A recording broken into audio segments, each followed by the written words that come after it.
Tens of thousands of feet above the Pacific Ocean, a pair of jagged black shapes cut through the cold night air, barely discernible in the midnight sky. These are F-117 Nighthawks, the US military's newest and most advanced attack aircraft, and they're flying their first ever combat mission. The Nighthawks remain undetected as they speed towards the Rio Hato Military Airfield in central Panama. This is the home base of the Panamanian Defense Forces, PDF 6th and 7th Rifle Companies, and it's made up of some of the most loyal and well-trained troops in the entire country. It's December 20th, 1989, and this is the opening act of Operation Just Cause, a mission more than a year in the making, and the F-117 pilots have been assigned a task as specific and precise as their own designs. They haven't been told to kill the PDF troops, but to give them a major fright. And they've got the perfect tools for the job, since each aircraft is equipped with a remarkably precise 2,000-pound BLU-109 penetration bomb. Huddled in their high-tech cockpits, the pilots peer across infrared screens as their targets come into sight. Not the barracks themselves, where the PDF troops are stationed, but a pair of open fields right outside. The plan is simple. Drop the bombs in the fields just close enough to not cause any major casualties, but that will generate a concussive blast large enough to stun and deafen the soldiers, leaving them completely disoriented. From there, US troops will have little trouble rushing in and taking control of the situation while keeping bloodshed to a minimum. But as the pilots approach their target, they realize something isn't quite right. Unexpectedly high winds are rushing across the area, and the pilots have just seconds to adjust their flight paths to try and compensate. The lead Nighthawk swings to the left, dropping its payload a mere 60 yards away from the barracks, which was originally supposed to be the target of the other aircraft.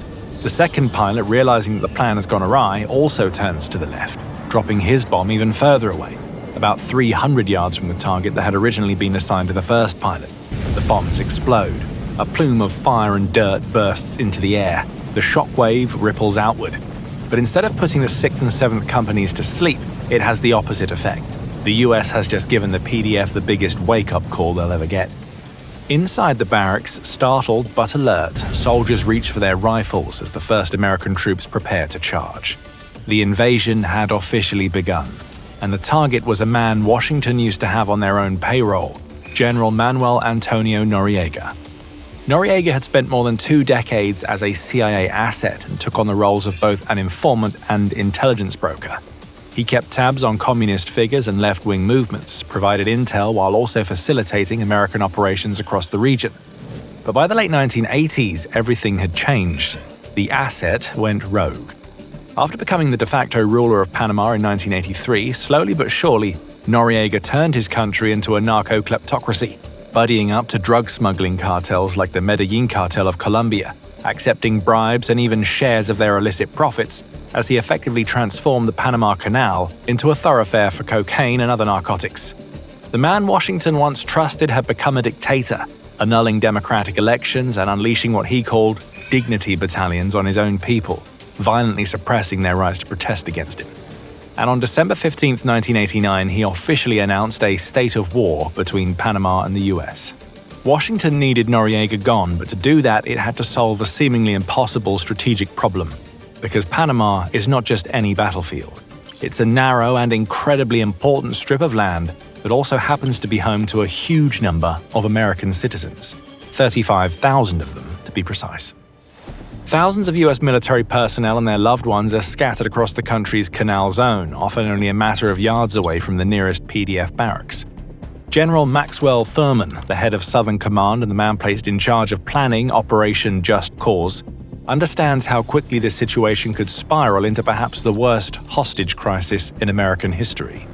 If the US were to launch a slow, conventional military buildup, Noriega would see it coming, and with a single order, he could turn every hotel, school, and canal checkpoint into a fortress, taking thousands or even tens of thousands of American men, women, and children hostage, using them as civilian shields to force the US to back down. Thurman can't let that happen. A standard invasion is not an option. It has to be swift and surprising, a single powerful knockout blow in which America hits Panama so hard and so fast that the PDF is effectively taken out of the equation before Noriega can even issue a single command. With his objectives set, Thurman begins to piece his plan together. December 16, 1989. It's the night after Noriega has declared war. At approximately 9 p.m., 4 American military officers are on their way to dinner at the Marriott Caesar Park Hotel in downtown Panama City. The men are unarmed and in a private vehicle. At a roadblock outside the PDF headquarters in Panama City's El Chorrillo neighborhood, the Americans' vehicle is ordered to stop. An angry crowd of civilians surrounds the vehicle, and the American officers begin to fear for their lives. Tensions rise and tempers flare. The American officers try to flee and the PDF soldiers open fire. A single round enters the rear of the vehicle, striking Marine First Lieutenant Robert Paz in the back. The Marine captain driving the car is also shot in the foot as the Americans make their escape. They rush Paz to Gorgas Army Hospital, where he is pronounced dead. In the chaos, a US Navy SEAL and his wife witnessing the attack are dragged away and beaten by PDF troops. Panama has made the first move, and for Washington, it can't go unpunished. President George H.W. Bush gives the order. The Panama invasion plan, Operation Just Cause, will go ahead. And this won't be like any other invasion the world has seen before. The US forces will not be focusing on front-line assaults or steady buildups. Its entire operation has been designed around the concept of simultaneity, multiple attacks from multiple sides, all occurring at the exact same time, 0100 hours on December 20th. H-hour. 27 targets are identified. These include airfields, PDF bases, communication hubs, and strongholds. The US knows it has far stronger military capabilities than Panama, but this mission is not just a matter of strength but of speed. Forces will need to strike numerous nerve centers all across the country without any delay, denying the PDF's ability to respond in any way. The US mobilizes a massive joint force, including personnel from the Army, Navy, Marines, Air Force, and the Coast Guard. Elite Delta Force and Navy SEAL units will lead the way, backed up by ground forces like the 75th Ranger Regiment and the 5th Infantry Division. It's a massive, synchronized strike. If a single drop zone is missed or a raid delayed, the PDF will have time to coordinate, and the civilian casualty count will skyrocket. This mission, perhaps the most complex airborne operation since World War II, cannot afford to go wrong. December 20th, 1989, 0045 hours, 15 minutes before H-hour. The main operation is about to begin. But before Just Cause can kick off, another smaller but incredibly important mission must take place: Operation Acid Gambit. It's perhaps the most delicate part of the entire invasion plan, and an American man's life lies in the balance. His name is Kurt Muse. He is a CIA asset who led an underground movement named the Voice of Liberty, aimed at overthrowing Noriega. Using propaganda and covert radio transmissions, Muse hoped to sow the seeds of an uprising against the Panamanian dictator. But his efforts were thwarted in 1989 when he was found and arrested by the authorities, going on to spend 9 months in the infamous Carcel Modelo prison. There, in a tiny cell, sits Muse. And according to intelligence reports, Noriega himself has issued a dead man's switch execution order on the American. As soon as any sign of a US invasion or attack is detected, Muse is to be executed, an instant and brutal retaliation for even the slightest hint of military action against Panama. But the US doesn't plan on letting that happen. So in the minutes leading up to H-hour, 4 MH-6 Little Bird helicopters take to the skies, hovering over the rooftops of Panama City. Inside the helicopters are Delta Force operators, some of the best-trained military personnel on the planet. They're not dropped off on the street but on the roof of the prison itself, breaching the rooftop door with explosives before descending the flights of stairs towards Muse's cell. There, a guard has been assigned the task of executing Muse in case of any attempted rescue. He's taken out by a Delta operator before he even has time to reach for his weapon. The team moves in, firing at the lock on the door of the cell, which fails to break. They then deploy a small explosive to breach the door, handing Muse a set of body armor, a ballistic helmet, and some goggles before escorting him to the roof and loading him onto one of the Little Birds. All that's left is to evacuate and fly back to base, but then disaster strikes. PDF soldiers in the area are now fully aware of what's happening, and they have no intention of letting the US forces disappear into the night with their prisoner. Firing everything from heavy machine guns to rocket-propelled grenades, the PDF forces unleash hell on the Americans. The helicopter transporting Muse is hit.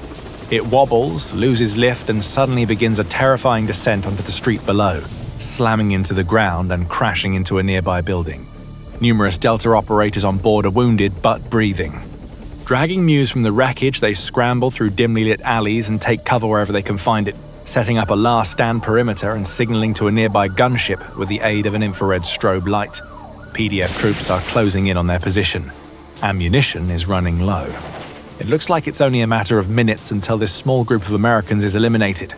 The perimeter is on the verge of collapsing when an M113 armored personnel carrier from the 5th Infantry Division smashes through the Panamanian barricades, clearing the alley with 50 caliber suppression fire to save Muse and the Delta team. The dead man's switch has failed, and Noriega is about to feel the full force of the United States military. If you like this level of military detail, like the video and hit the subscribe button right now. It's the best way that we can keep bringing you these real military breakdowns. But the full invasion of Panama is now underway. All across the country, elite teams of American military personnel are taking over their targets, working to achieve an array of objectives, including disabling the PDF and crippling the country's communications networks. But there's one objective arguably even more important than the rest, one target that matters most of all: Noriega himself. He cannot be allowed to escape, and a 48-man Navy SEAL team is moving toward the coast to make that happen. Their target, Punta Paitilla Airfield, a coastal airport in Panama City, and it's where Noriega's private jet, a 1980 Learjet 35, is situated. The US knows that despite his tough guy persona, Noriega won't stick around too long once the first shots are fired. But if the SEALs disable the jet, then that can't happen. It sounds like a simple mission, but it's been made much more complicated by the constraints of the larger operation. US commanders don't simply want to bomb or destroy the airfield, they want to keep it intact for future use. That means the Navy can't just send out an AC-130 Spectre gunship or carry out heavy demolition of the area. The SEALs are instead ordered to use only minimum force to disable the aircraft. They need to move in, deal enough damage to the jet to prevent a takeoff by shooting out its tires or cutting its control wires, and move out as quickly and as silently as possible. Approaching the airfield from the water, the SEALs slip stealthily onto the edge of the runway. It's a well-lit airport with heavily armed PDF guards all around, ready to open fire in an instant. Caught in the open, the SEALs are perfectly silhouetted by the bright runway lights. The Panamanian defenders fire from the cover of pitch-black hangars, trapping the Americans in a deadly kill zone. Numerous SEALs are shot. The minimum force requirement is no longer relevant. Now, anything goes. And one of the SEALs fires an AT-4 anti-tank rocket at Noriega's jet, making sure it has zero chance of leaving the ground. With their objective achieved, the SEALs hold the area long enough for reinforcements to arrive. The jet's done for, but the price paid was high. 4 SEALs lost their lives, with 8 more suffering serious injuries. While smaller elite units are busy with their own operations, the main force literally descends on Panama. At locations like Rio Hato and the Torrijos Tocumen International Airport, thousands of paratroopers from the likes of the 75th Ranger Regiment and the 82nd Airborne Division carry out one of the largest combat jumps since the 1940s, drifting behind enemy lines and right into the hot zone of the invasion. If they stay in the air too long, the paratroopers will be sitting ducks, easily picked off by the PDF forces on the ground. To prevent this, the C-130s transporting the US troops fly at incredibly low altitudes, a mere 500 feet from the ground. At such a height, once paratroopers leave the planes, they're in the air for barely 12 seconds before hitting the ground. The scene is chaotic.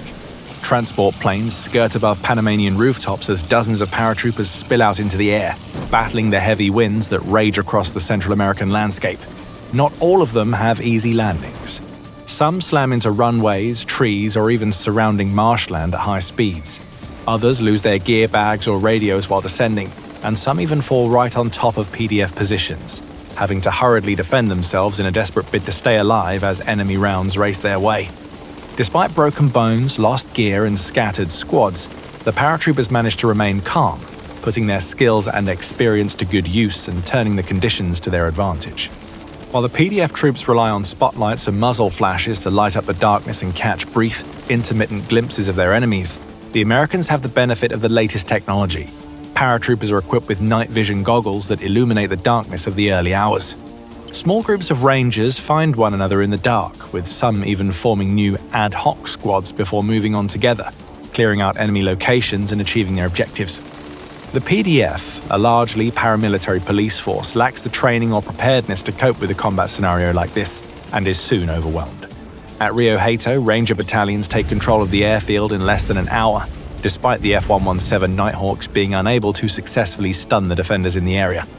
By the time the sun begins to rise, Noriega's finest troops have either been eliminated, captured, or fled.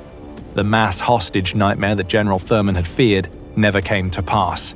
The speed of the American assault is so overwhelming that most enemy forces have no time to react or even receive their orders. Some are killed or wounded, but many simply lay down their weapons and surrender. The simultaneity strategy is a success, and the PDF is no more. But the primary objective has yet to be completed. Noriega still hasn't been caught. Even without his plane, in the chaos and carnage of those early exchanges, he manages to slip away, surviving the initial bombings and vanishing into the streets of Panama City. In the days that follow, the US organizes a nationwide manhunt. A $1 million bounty is put on Noriega's head, but days pass without any sign of his location. But then just before Christmas of 1989, Noriega resurfaces. He seeks asylum in the Apostolic Nunciature, the Vatican Embassy in Panama City. In doing so, he establishes a diplomatic stalemate. The US cannot storm an embassy and trigger international outrage, but it can't let Noriega simply sit there and plot his next move either. Faced with a dilemma, the US Army comes up with a truly unique solution, something that nobody would have predicted. The Psychological Operations, or PSYOPS team, decides to surround the entire embassy with a gigantic wall of speakers and carry out an acoustic bombardment of Noriega's hideout. They blast rock and heavy metal, including Van Halen's Panama and Judas Priest's You've Got Another Thing Coming, for 24 hours a day. This is weaponized sensory overload designed to cause total psychological exhaustion and sleep deprivation. Slowly but surely, the wall of sound tactic starts to work. Anyone can survive listening to a little loud music for a few hours, but when it's played non-stop, day after day, night after night, at ear-piercing volumes, preventing you from sleeping or even thinking straight, it becomes one of the most effective non-violent forms of torture there is. He holds out for more than a week, but in the end, Noriega has had enough. On January 3, 1990, he walks out of the embassy tired and broken and surrenders to the authorities. He is promptly extradited to Miami, where he faces charges of drug trafficking and racketeering. Operation Just Cause is complete.